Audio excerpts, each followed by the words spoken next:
जैसा करोगे वैसा भरोगे।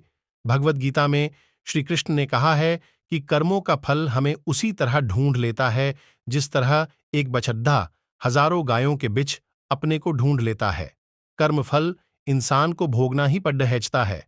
हमारे किए गए कर्म हमें ढूंढ ही लेते हैं, फिर चाहे वो कर्म अच्छे हो या बुरे हो। लेकिन हम लोग इस बात को ज्यादा गंभीरता से नहीं लेते और हमें लगता है कि कर्म फल जैसा कुछ नहीं होता। हम अक्सर उन लोगों के बारे में बात करते हैं जो दूसरों के साथ बुरा करते हैं, लेकिन फिर भी कोई उनका कुछ नहीं कर पाता। यही सोचकर हमसे ज्यादातर लोग बुरे काम करने लग जाते हैं। हम सब यह भूल जाते हैं कि कर्मों का हिसाब कभी भी तुरंत नहीं होता। किसी के साथ बुरा करने वाला भले ही आज सुखी हो, लेकिन कभी ना कभी उसे उसके कर्मों का फल भोगना ही पड़ रहेगा। बहुत समय पहले की बात है, शहर से दूर गांव में एक दुकानदार था जो अपने ही गांव से एक व्यक्ति से रोजाना विन किलो ने मक्खन खरीदा करता था।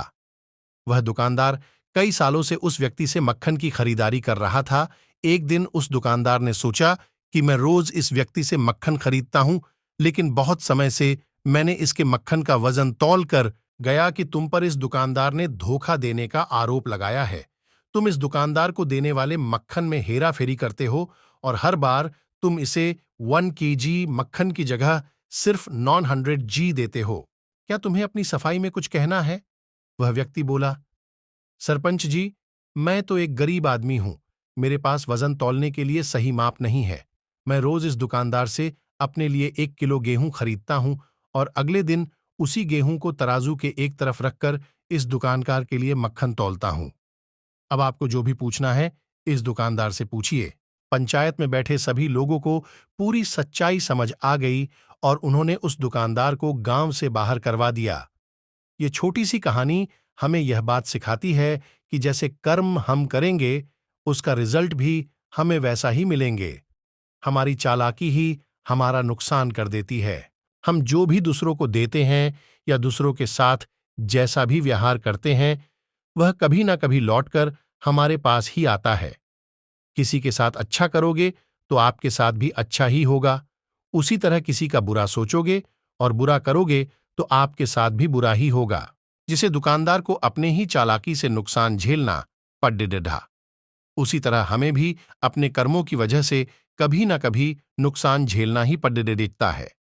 दूसरों के साथ हमें बुरा करके हमें 1, 2 या 10 बार बच सकते हैं, लेकिन एक ना एक दिन उसका परिणाम हमें भुगतना ही पड़ देता है। हम अपने कर्मों के फल से नहीं भाग सकते हैं। बुरे करने वाले के साथ बुरा ही होता है, फिर चाहे वह आज हो या आने वाले 1 साल बाद हो। उसी तरह अच्छा करने वालों के साथ अच्छा ही होता है। कई बार हमें यह लगता है कि दूसरों के साथ गलत करके हम बच जाएंगे, लेकिन ऊपर वाला हर किसी के कर्मों को देखता है और उनका हिसाब रखता भी है और जरूरत पड़ने पर हिसाब बराबर भी कर देता है। इसीलिए कभी भी गलत ना करो और ना ही कब यह सोचो कि उलटे सीधे काम करके हम बच जाएंगे। जिंदगी को बेहतर तरीके से जियो, ईमानदार बनो।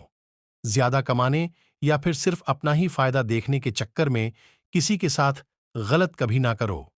हमेशा याद रखो, जो जैसा करेगा वह वैसे भरेगा।